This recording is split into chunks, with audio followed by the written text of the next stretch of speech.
Hello everyone, my name is Shannon Johnson. I'm a realtor with Berkshire Hathaway. Welcome to Help Nobody Told Me. I am here with my co-host, the wonderful Mindy Leonard of SOS. Thank you. And she's going to introduce our guest today for us. Yes, we are so excited about our guest today. Mara Heichman is here. She wears many, many hats. We are going to have, today we're talking about her role as an aging life care manager. But I would like you, besides that, first define what that is, because many people don't know. Absolutely. But let's hear about the other things that you do.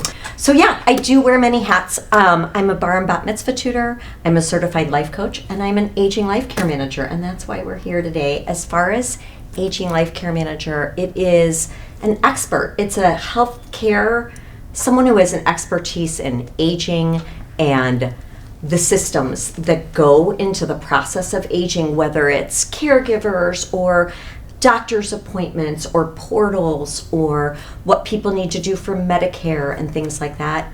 It's someone that can help kind of advise people and help them plan and make various decisions that are informed decisions instead of just, oh, we're going to try this, right? So at what point do I call you?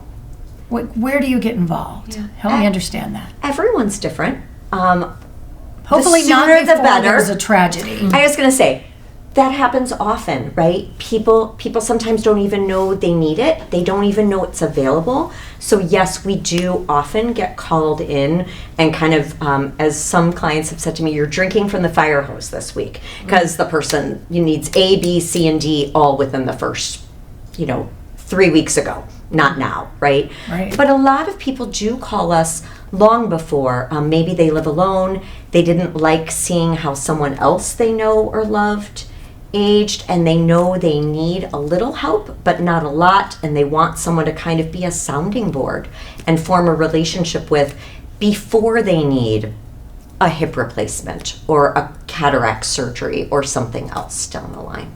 Okay. And how long have you been doing this? About 10 years. I've been doing this role about 10 years, and I absolutely love it. Yeah. Do you have many clients that you work with simultaneously, or how does that work? Yeah, so absolutely. So it ebbs and flows, right? I have people that might, I have a relationship with them that I've had for 6 or 7 years, and I might see them once a week for a period of time, and then they might not need us for a while, and I'm just checking in periodically and everything's fine. And then I have other people where someone falls or someone needs something, so it really ebbs and flows. And I work with other people as a team because we need to be able to rely on each other, because we all might need help at some different times. And what if I'm out of commission at that time or out of town? We need help, and someone might need to be able to jump in. Yeah. That's great. Yeah. So you've worked in a lot of different settings. Yeah. How did you get where you are now? So I started off as an occupational therapist, and I loved occupational therapy, and it helps people figure out how to take care of themselves and live independently and pursue their work or their creative passions and things like that. But OT was very limited with Medicare guidelines or insurance guidelines, or you only see someone for that period of time where they're sick or really kind of on the way getting better, but you might not get to see them just day to day and how they really truly live when they're feeling their best or at least doing fairly well. And I was very dissatisfied with being an OT and being stuck to, you could only see someone for 15 minutes here or 30 minutes here. People need help with turning on their internet, right? And setting up their Wi-Fi. And they need help calling their doctors back and figuring out their portals. And that Walgreens now has a text message system and things like that. It never ends, right? And what people could need, and that didn't fit into a box as an OT, whereas Aging Life Care Manager kind of opened up the box to allow me to do whatever people need. You could help the whole person. Yeah. Which is It makes a huge bigger difference. impact. Yeah. It builds a really wonderful relationship. So it's a long-term relationship, can be a long-term relationship is. if you get in on the front end. It is. It absolutely can be. And even even if it is for a short end, it's a position that feels very near and dear to my heart, as far as you're helping people through one of their most difficult times, and you're their trusted person and helping the family talk things out and navigate together. And that feels very important to honor the person. So who hires you most often? Is it the families or is the individual? I would say it's usually the children of the aging person who a lot of people live out of town, or they have their own lives or their own health things that they're working with and things like that. And they want to prioritize themselves as the son or the daughter to the aging person, or as the parent to their own children, and not prioritize like, I'm checking the portal, right? And, did that medication come in the wrong milligrams, and what do we do next, and things like that. And it's very difficult. I have aging parents, and I have teenagers. Yeah. And so it's very difficult because I need to be present for my teenagers. Right. And my husband, mind you, let's not forget about him. Right. But it's a daily phone call from my parents of, hey, here's my list of things I need you to do. Right. I'm out of toothpaste. Yes. I need you to pick up this prescription. Oh, by the way. Well, and here's the thing is, hopefully someone like me isn't picking up the prescriptions or bringing the toothpaste. But maybe I can also bridge and help them say, hey, maybe a caregiver for a few hours a week. You run your errands together. It comes from me saying, hey, how about a caregiver over here, so you truly, Shannon, can be the daughter and not have to worry about the Walgreens run. And the fact that it comes from an outsider and not the daughter or the son saying, I think you need a caregiver. Absolutely. That's a whole different dynamic. Absolutely. Because that can blow up quickly. Right. No, absolutely. And sometimes it takes more than a few gentle touches or nudges, and sometimes we have to really say, this is what's in your best interest, and the doctor said, and we have a diagnosis of dementia and things like that. Sometimes we really do have to play the bad guy, but a lot of times we're more just a nice buffer, and because we are like considered an expert, a former OT, a former social worker, someone who's been in the medical world, they might be more apt to listen. Maybe. Yeah. Do you find that you're still using your OT expertise in the work that you're doing now? Always. And I mean, I walk into a bathroom, and the things that I see that need to be done for safety or could be done for safety, or someone's kitchen or someone's home, and I'm always, when I first meet someone, I walk their whole house, I walk their whole routine, I kind of see which chairs are they getting in and out of, how do they get in and out of the chairs, where does the walker kind of get left behind, and things like that. So my OT brain is there forever. It's ingrained. Yeah. That has to be so helpful, because I'm sure that you work with people who now have different concerns, and safety is a huge issue. We don't want anyone falling and breaking a hip, or God forbid anything else, right? And so the fact that you can come in and look at it through that lens is really a gift. I enjoy that a lot. And sometimes I work for Deborah Feldman and Associates, and sometimes she'll say, Mara, I want you to do this one because it needs more of like an OT person, and she also has like a nurse. We have a nurse also, and I might call the nurse and be like, I have a medication that I'm finding different things about. Can I talk to you about it? So we're a team also of experts with other resources, and that helps us. How important awesome, is that? Yeah. This is. We'd start talking about medications, and the list just gets longer and longer as they get older, and it's like, wait, what? Right. So it's confusing. Yes, absolutely. And advocating for them and all of it, that matters a lot. So Absolutely. Yeah. What about when people are going through these changes in their lives, right? And they may be transitioning, and you talk about a caregiver, or maybe somebody needs to move or something like that. Is that part of what you do? Would you recommend a caregiver? Would you help? Yes. With all of the different transitions that might happen in this stage of life? Absolutely. Okay. So we might start recommending 2 or 3 agencies that we have really good relationships with and find that we get really great caregivers from, and we might recommend those agencies and have them kind of sift through maybe which ones they want us to work with, and then maybe give them some bios and help them interview and know which questions to ask, and be there to meet the caregivers and letting the caregivers know what they might need help with. And then also, if someone's moving to a facility of any kind, whether it's an assisted living facility or a memory care, knowing which facilities might be able to meet this person's needs because they're on oxygen, or this person's needs because they need more assistance getting out of bed, or they need a really nutritious food and we want to make sure that they are eating all the time, and this one seems to, they all have their same issues and good things, but making sure they go to the right places. You said something I think really important. So much of we don't know what we don't know.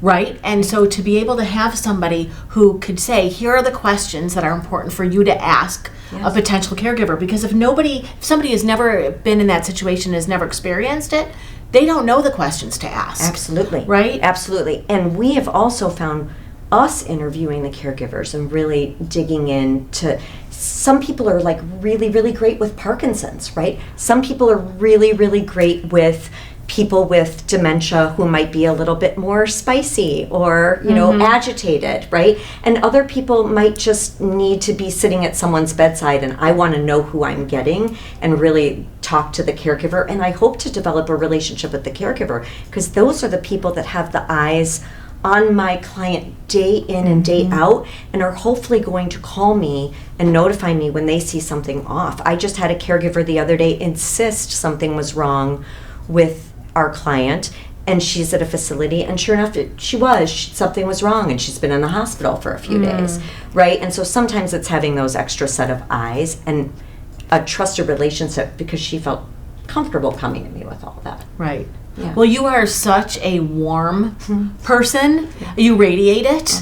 And I think for you to, of course they're going to, officially they need to. Right. But because of who you are as an individual, I think it's just very natural that you would develop these relationships with your clients or the caregivers or the other people, because it's just, you exude it. Yeah, I appreciate it, but I love the relationships that we it's have. clear. Sure. Thank you. Can you share an example of a family that you helped that was overwhelmed and, didn't know what to do next, and how that situation at least began to dissipate? I love it.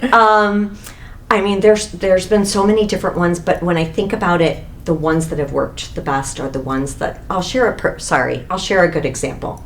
One, I have a client who lives here who has like a mild amount of dementia, not a lot. He's fairly independent. But he needs a place that provides meals and gives him his medication. He has family all over the country. And do we bring him here? Well, he had a fall, and then he needed even more help. And I'm the boots on the ground, right? I'm the only person who can go to the hospital and make the calls to the doctor and call the POA in Seattle and let them know what's going on and all of those things, and helping them kind of figure out next steps. And we did. We've been in emergency rooms and then back to assisted living facilities and things like that. But helping them not stress and worry that their loved one with dementia is in a emergency room by themselves, bleeding and not able to advocate for themselves. Right? How scary would that be to know there's not someone there asking questions? So, in your position, if that person needs to go to an emergency room, you go. Oh yeah. Yeah. So my job is 24/7. It is, I'm not the person taking care of them day in and day out, but when there's an emergency, I need to show up and be there, or at least be available for the phone calls and helping advocate for the person and ask questions. So how does that work? Does the family, who has the power, the PO? Oh, yeah. Because how does that work? Not everybody can get medical information, so that's why I'm asking. Absolutely. So first of all, every family's different. Some families live right here, and they're the ones that go to the emergency room, and they might call me and be like, "We're in the emergency room, Mara. We're heading home soon, right? We've got everything." we do as much or as little as people want. Some people, we end up as their power of attorney of healthcare at some point. They might not have anyone else who can be their power of attorney of healthcare. I think that we serve power of attorney of healthcare for a few people, and it's like Deborah Feldman and Associates. So if, God forbid, Debbie's out of town and it's her client, I know them and have met them along the way, and vice versa with hers, and I can serve as it. But oftentimes we can just get proxy access, just like your own parents might give you proxy access to their portal or to be able to talk to them. They can notify any doctor that they want us to be able to talk to them. If it's an emergency and you're in the middle of things, we've had to talk to lawyers and things like that too. Okay, because it can get, I mean, every time I walk in, they look at me and they go, do you have POA? And I'm like, yes, I do, because I brought it with me, because I already know. Exactly. Right? I mean, they are trying to be as private as possible and respectful as possible, but absolutely communication needs to happen. So, yes. Would you say there's any sort of common thread that goes with all of your different clients? I mean, they're all dealing with different healthcare issues and medical issues and everything, but is there a common thread that you... And I'm sorry, this was like just a question that I thought about. It's okay. I mean, families are complex, right? Families are complex, and in the end, sometimes a lot of it is helping families like just look at each other in the eyes and kind of see each other a little bit and hear one another. I find that if people can trust one another a little bit more to kind of move forward, that kind of helps, because I think that over the time there's just been years of she said this or he did this or mom told me she only wanted this, right? And getting people to kind of be like, okay, but we're here now and we all kind of love each other, kind of let's like, we don't need to be on the same page, but can we get in the same chapter? And I feel like sometimes there is like that feels like a common thread. And I have had other families where truly it feels like they're all kumbaya, and I'm just kind of giving them little advice here and there, and that's it, right? And that's okay too, right? Speaking of advice, is there advice that you have for families who maybe have aging parents who are not yet in the position where they feel like they need somebody like you, but are there steps they should take? Yeah. I think the big thing is have the conversations with your parents and with each other. Like, really, what do you want, Mom? What do you want, Dad? This is what I need from you. I have teenagers at home, and I'm dealing with a business and things like that, and I love that you want toothpaste, but I need this. And having those conversations, and kind of figuring out where people are, because I think sometimes people avoid this, or they don't talk about it, or it can be uncomfortable, or people think it's an all or nothing, like, oh, you're going to put me in a home the minute we start talking about this, right? And it's okay to have those conversations, and it's not all or nothing. At what point should someone have a POA? I think always have a POA in case of, like, and here's the thing is, I'm not a lawyer, so ask them. That would be a great question for a lawyer. But I mean, I'm a single woman. I have a POA of healthcare. God forbid something happened to me and I can't speak for myself. Who's going to stand up? Well, I've had that conversation with the person already, right? So I think that's a very good point. Mm-hmm. Single woman at the table. I've got it. And not just single women. And not just single women. Truly, anyone who's going to speak up for me. Right. Yes. Right. Who has the power to? Who has the power to? And to speak my wishes. Right. Who have I had the conversation? And who do you trust? Right. Yes. That will act in your best interest. Right. Absolutely. Right. Yeah. So you have an OT background. Let's talk about some simple things that people can do at home that would make huge adjustments to keep their seniors safe. As I said before, I think I said I would start in the bathroom, right? They say like all car accidents happen within like 2 miles of your home. Most falls happen in people's homes, and the bathroom, right, is a place. Hard surfaces. So so of course, like bars, and making sure that if you do have a mat, it's tacked down, and if and that the door closes easily, and there aren't things on the ground and stuff like that. I do think throw rugs can be slippery and you can get your foot caught, or you can get your walker or a cane caught under. I will say one time I had someone take up all their throw rugs and their floors were disastrously slippery and like the hardest wood ever. And we ended up putting the throw rugs down, but just making it back down and just making Using sure rug that they tape were or something right. to Exactly. make sure So just that they're being not gonna mindful of curl. all those things, right? Little piles, or like where people leave their shoes, or when visitors come or things are out of the ordinary. When you bring your teens over, just making sure like and I'm sure your teens are responsible, but just making sure like where they put things might not be in the way of where mom and dad need to go upstairs to get their medication or something. Right. Yeah. Absolutely. Walkways, making Right. sure that you have really clear walkways, Absolutely. because we don't need tripping hazards. Absolutely.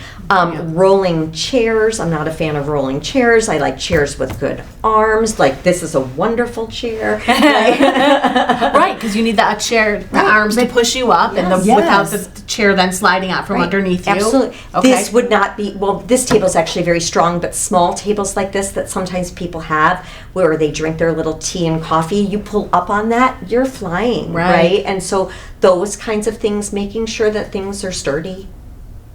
Oh, that's really important. People It hang is. onto furniture and they leave their walker behind that they're supposed to use, or their cane that behind that they're supposed to use. They only use it out of the house. Uh-huh. So they hang onto furniture. Well, what are they hanging on to?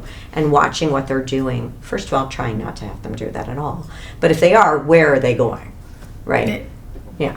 It's That's so true. really, really good advice. Yeah. All right, should we hit the lightning round? Let's go. Okay. Ooh, lightning round. I'm Lightning excited. round. Okay. Okay, so we have just some questions, and just whatever hits you, don't overthink, right? Okay. We're gonna start real easy. Okay, sounds good. Morning person or night owl? Oh, for sure a morning Oh, I person. can tell. Yeah. Okay. Yeah. One boundary everyone should set. Ooh, that if the bathroom door's closed, the bathroom door's closed. A misconception about therapy that you wish would disappear. What kind of therapy? Any kind of therapy? Any kind of therapy. Oh, we all need people. We need people. We need to talk about things and work through things, and we need resources to help ourselves. Coffee, tea, or maybe something a little stronger. I've been all three, but I'm currently a tea drinker. I'm a morning tea drinker. What and kind of tea? I've been doing some Earl Grey. I made some London Fogs a couple weeks ago with some skim milk, but mostly green tea. Okay. Okay. Yeah. What is a book that you've been recommending lately? Oh, I do a lot of, it's the Gabor Mate book. And I also like an IFS book. It's Internal Family Systems. Richard Schwartz, No Bad Parts. Wow. I'm a okay. self-help guru and am always reading those kinds of books. Love it. Yeah. Okay. One small habit that you have that improves your mood instantly. Stretching. Oh. Favorite stretch? Currently I'm really working on like a full touching my toes like for a very, very long period of time, but also like a backwards bend too, and holding my neck and letting everything off the back. Yeah. Okay, last one. If you weren't a therapist, Uh-huh. what would you be doing? My God. Are we talking like therapist, like I'm as my life coach? Yeah, if you weren't a I life keep coach. saying therapist. I know. I'm I like, know. okay, so because I'm not a therapist. So Yes. if I weren't a life coach, what would I you be weren't doing? a life coach. Mm-hmm. Oh, I think I'd still be. I mean, I really love all three of my jobs. I love them so much. If I weren't doing them, I would be traveling in addition to it or on the side more. And I do have some travel set up. And Where are you I love going? that. I'm going on a retreat in January to like something outside of the Sierra Madre Mountains in Puerto Vallarta Ooh. for like a intentional women's retreat. And I think we Nice. might have a man on it, and we're all excited. Ooh. Okay, this sounds wonderful. Yeah, thank you. Oh, no, thank you. Thank you for Oh my taking the gosh, time and that's coming here and amazing. talking with us. This was just very enlightening. You Yeah. shared very important So wonderful. information. Yeah, thank you. Yeah. Make sure you check our show notes. We'll have all the information of where you can find Mara and her services, all the things she does, all the hats she wears. All the many hats. Thank you so much for having me. This is amazing. What a great thing that you guys put out. Into the Absolutely. We universe. love doing it. Yes. And we hope you join us again on Help Nobody told me.